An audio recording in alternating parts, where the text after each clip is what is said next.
पानी बरसता है हमारे देश में, खेत पानी को तरसता है हमारे देश में, जिंदगी का हाल खस्ता है हमारे देश में, दूध महंगा खून सस्ता है हमारे देश में। देश ये कैसा बनाया आपने, लूट कर पैसा बनाया आपने, देखिए जलते दिए भी बुझ गए, अजब दीपक राग गाया आपने। भाजपा शासित राज्यों के बुलडोजर न सिर्फ लोगों के घरों को उजाड़ रहे हैं बल्कि कुचल रहे हैं लोकतंत्र को, संविधान को, अदालतों के मेयार को। उन्हें यह क्यों नहीं दिखता कि राज्यों में बैठे हुए उनके नुमाइंदे लोगों के सरों की छतें उजाड़ रहे हैं। ये अच्छे दिन तो अंबानी अडानी को मुबारक हो, हमें ऐसा करो साहब पुराने दिन ही लौटा दो। तुम्हारी फाइलों में गांव का मौसम गुलाबी है मगर ये आंकड़े झूठे हैं, ये दावा किताबी है। मैम, प्रधानमंत्री जी की सैकड़ों बार थपथपाई गई मेज के बीच अंतरिम बजट पेश किया गया और बड़े बड़े दावे किए गए। देश ये कैसा बनाया आपने, लूट कर पैसा बनाया आपने, देखिए जलते दिए भी बुझ गए, अजब दीपक राग गाया आपने। मैम, पूरा सदन अमृत काल के बजट की चर्चा कर रहा है, मैं तो गरीबों की रोटी और दाल के बजट की चर्चा करूंगा। तुम्हारी फाइलों में गांव का मौसम गुलाबी है मगर ये आंकड़े झूठे हैं, ये दावा किताबी है। मैं इस बजट को अमीरों के लिए पेश किया गया बजट कहूंगा। इसमें गरीबों के लिए कुछ है ही नहीं। नौकरी मांगने वाले नौजवानों पर लाठियां बरसाने वालों, आपने इस बजट में युवाओं को क्या दिया? आपने पुरानी पेंशन बहाली की मांग करने वालों को क्या दिया? सालों से अपने लिए छत तलाश रहे लोगों को आपने इस बजट में क्या दिया? कुछ नहीं। और फिर आपको पूरी उम्मीद है कि पूरा देश आपके इस पेश किए गए बजट पे लहालोट हो जाए, तालियां पीटे, मंगल गान गाए। कैसे संभव है? मैं सदन में खड़ा होकर के इस बजट पे चर्चा करते हुए कहना चाहता हूं कि इस बजट में फुटपाथ पर रहने वाले, छप्परों में रहने वाले, झुग्गियों में रहने वालों के लिए क्या है, उनके लिए क्या है जो प्रधानमंत्री के किए गए वायदों की बाट जोह रहे हैं। हर साल फरवरी की खूबसूरत सुबह और सजी हुई संसद से बरसते हुए झूठे वायदों की जवाबदेही कौन तय करेगा? कौन बताएगा कि 2022 में प्रधानमंत्री जी जो सबको पक्का मकान देने वाला वायदा किए थे उसका क्या हुआ?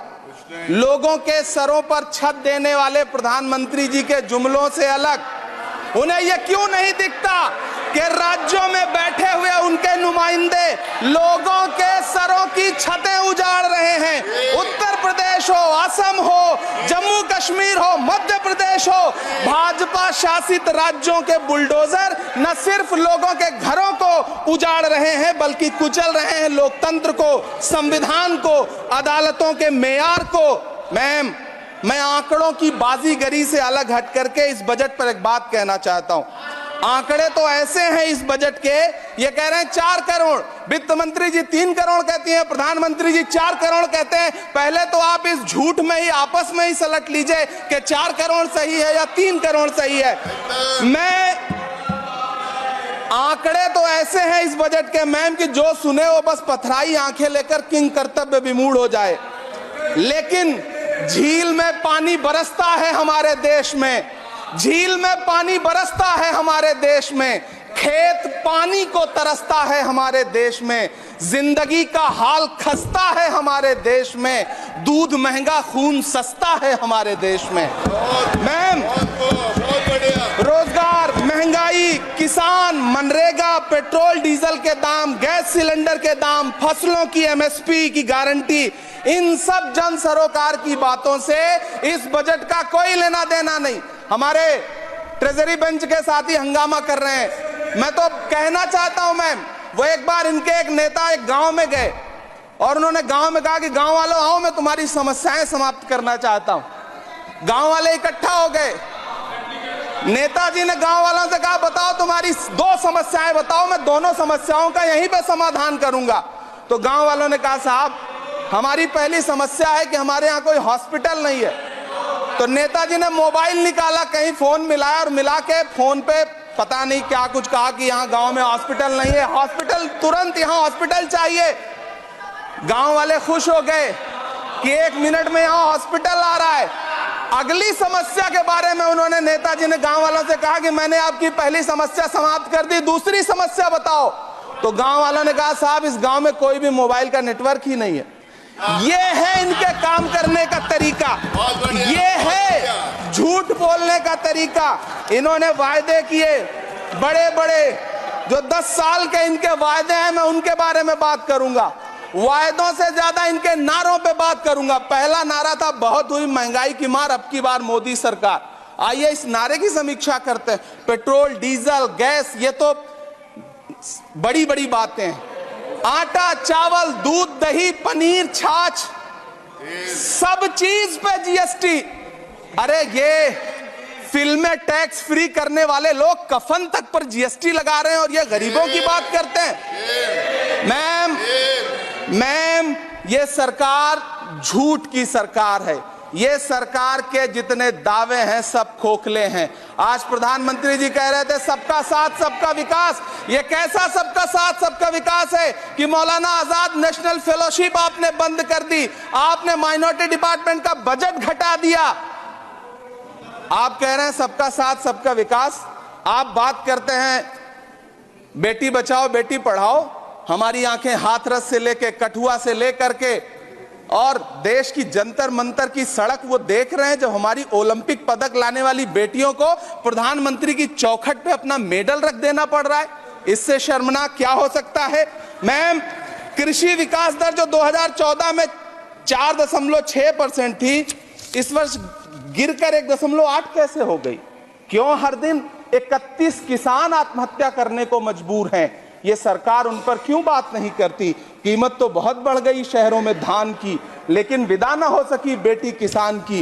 मौका मिला तो लोगों ने कुर्सी के वास्ते तस्वीर ही बिगाड़ दी हिंदुस्तान की, और आज बड़ी बड़ी बातें कर रहे हैं। मैं यहां पर आपसे खड़ा होकर के मैं अंत में इतना कहना चाह रहा हूं कि वित्त मंत्री जी ने बजट में ट्रेनों के डिब्बे को वंदे भारत कोच में बदलने का एक प्रस्ताव रखा अपने भाषण में।